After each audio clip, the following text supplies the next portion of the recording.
Hi ചേച്ചി, എത്ര നാളെ ചേച്ചിയെ കണ്ടിട്ട്. ചേച്ചി കുറച്ച് നന്നായിട്ടുണ്ട്.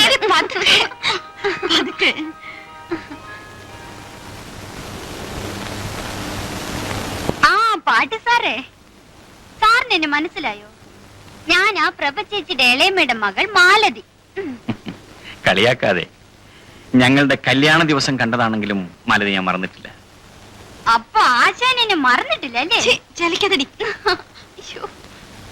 അപ്പോഴേ എന്റെ എഴുത്ത് എന്ന് കിട്ടി സാറേ? ഇന്നലെ. അപ്പൊ മുതൽ പ്രഭ കാത്തിരിപ്പ. ഇല്ലെങ്കിലേ വിവരം അറിയും. വീട്ടിലെല്ലാവർക്കും സുഖം തന്നെയല്ലേ? പരമസുഖം. എപ്പോഴാ വരുന്നതെന്ന് അറിയിച്ചിരുന്നെങ്കിൽ ഞങ്ങൾ സ്റ്റേഷനിലേക്ക് വരുമായിരുന്നു. ഈ വയറും വലിച്ചുകൊണ്ട് സ്റ്റേഷനിൽ വന്ന് കാത്തുകെട്ടി കിടക്കേണ്ടെന്ന് കരുതി തന്നെയാ കൃത്യസമയം അറിയിക്കാത്തത്.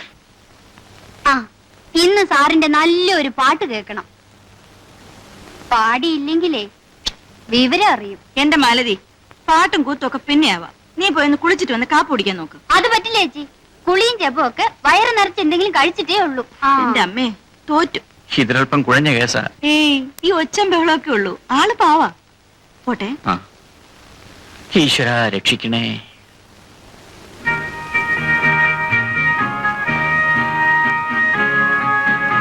നിന്റെ ഈ പ്രകൃതമൊന്നും ഇതേവരെ മാറിയില്ലേ? കെട്ടിക്കാൻ പ്രായമായ പെണ്ണാണ്. എന്നെ പിടിച്ചൊന്നും കെട്ടിക്കണ്ടേ? ഈശ്വരാനുഗ്രഹം കൊണ്ട് ആ സൽബുദ്ധി മാത്രം എന്റെ അച്ഛനില്ല. ദേ, എന്റെ നാവ് കുറച്ച് നീളുന്നുണ്ട് കേട്ടോ. ആട്ടെ, നിന്റെ പ്രേമൊക്കെ ഉടൻ വരായി. ഓ, ഞാൻ അയാളെ അങ്ങ് തഴഞ്ഞു.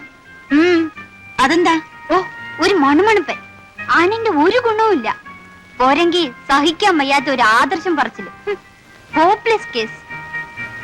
ആ, ഇനി പറ, എന്തൊക്കെയാണ് ഇവിടെ എന്റെ ഡ്യൂട്ടി? നിനക്കിവിടെ ഒരു ഡ്യൂട്ടി ഇല്ല. അടങ്ങി ഒതുങ്ങി ഇരുന്നാ മതി ഇവിടെ. അത് പറ്റില്ല. ഇന്നു മുതൽ ഇവിടുത്തെ എല്ലാ കാര്യങ്ങളും എന്നെ ഏൽപ്പിക്കണം. ഇല്ലെങ്കിലേ വിവരം അറിയും.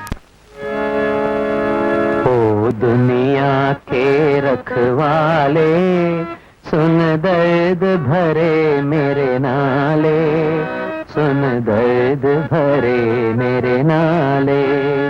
ओ दुनिया के रखवाले,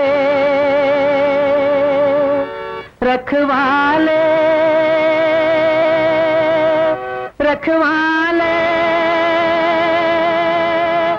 रखवाले।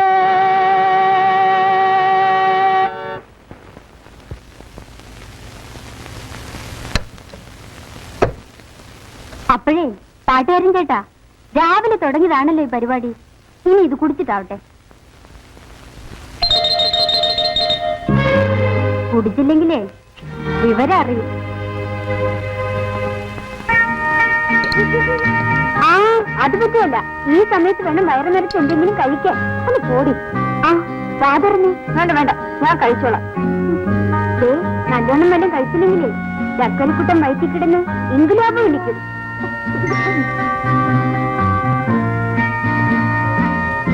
അപ്പോഴേ കൊച്ചിന്റെ ചോ സാറും പ്രവചിച്ച പോലെ ആയാലോ? കിളി കൊട്ടുന്നത് പോലെ കിള്ളിപ്പറിച്ച് തിന്നാലൊന്നും പറ്റുകയില്ല കേട്ടോ. നന്നായി ഭക്ഷണം കഴിക്കണം. പടിയങ്ങ് പോരട്ടെ.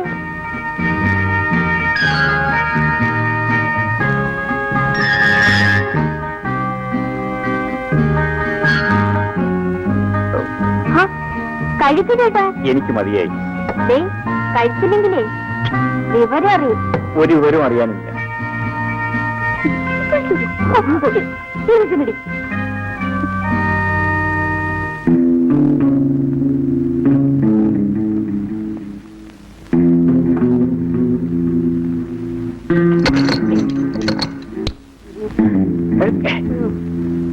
എടാ, ഫിലിം ഡയറക്ടർ, നിന്റെ പണി ഇതാണോടാ?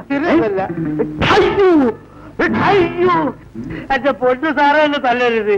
സാറിന് പിടിച്ചാന്ന് അറിഞ്ഞെങ്കിൽ ഞാൻ ഇങ്ങോട്ട് വരില്ലായിരുന്നു. വഴി വെച്ച് വന്നു പോയതാ സാറ്. ഏതായാലും നീ പോകേണ്ട സ്ഥലത്തേക്ക് തന്നെ നിന്നെ ഞാൻ അയക്കാം, പോലീസ് സ്റ്റേഷനിൽ. അയ്യോ എന്റെ പൊന്നു സാറേ, എന്റെ പോലീസിൽ ഏൽപ്പിക്കരുത്. ഞാൻ എന്റെ ഗതിയോടുകൊണ്ട് തുടങ്ങിയതാണ് ഈ തൊഴില്. ഞാനും സാറിനെ പോലെ നേമം കുഞ്ഞിരാമ്പാകരുടെ കീഴിൽ സംഗീത അഭ്യസ്തവനാ. 9 കൊല്ലം. നിങ്ങൾ സംഗീതം പഠിച്ചിട്ടുണ്ടോ? പിന്നെ എന്റെ സ്വരമോ അവസരാന്ന് പറഞ്ഞിട്ട് എന്നെ കൊണ്ട് ആരും പാടിപ്പിക്കാറില്ല സാർ. സാറെങ്കിൽ എന്റെ പാട്ടൊന്ന് കേൾക്കണം.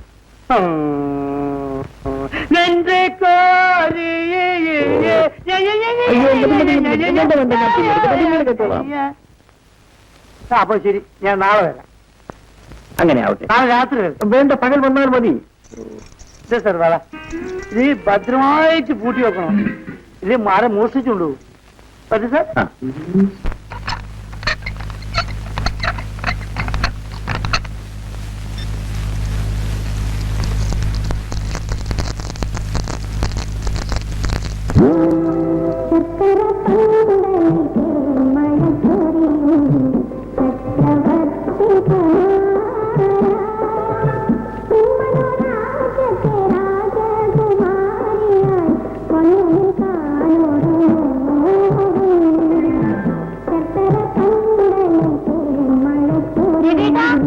എന്താ? ആ ടവലൊന്നും എടുത്തരാം.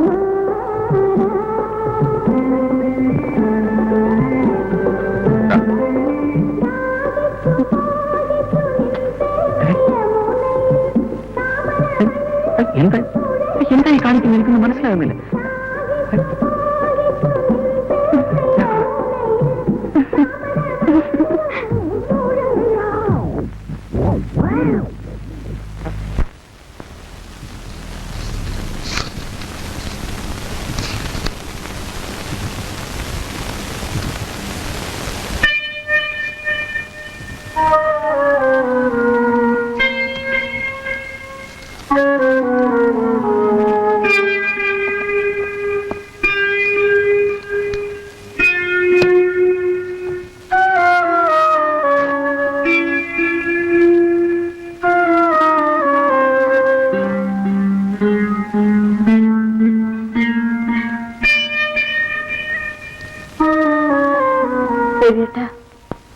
എന്റെ ഒരു കൂട്ടുകാരിയുടെ കുഞ്ഞ് കാർ അപകടത്തിൽപ്പെട്ടു.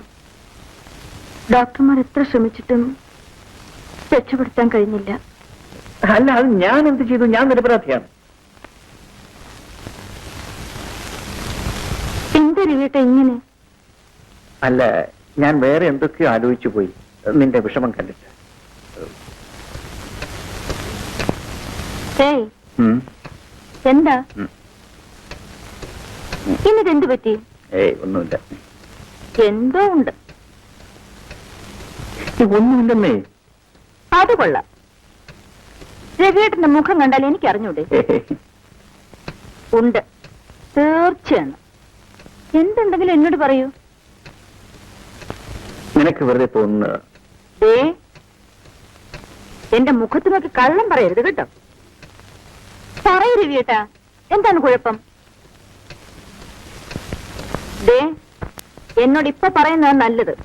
അല്ലെങ്കിൽ പിന്നീട് ഞാൻ അറിയുമ്പോ കൂടുതൽ കുഴപ്പമുണ്ടാവും. പറഞ്ഞേക്കാം.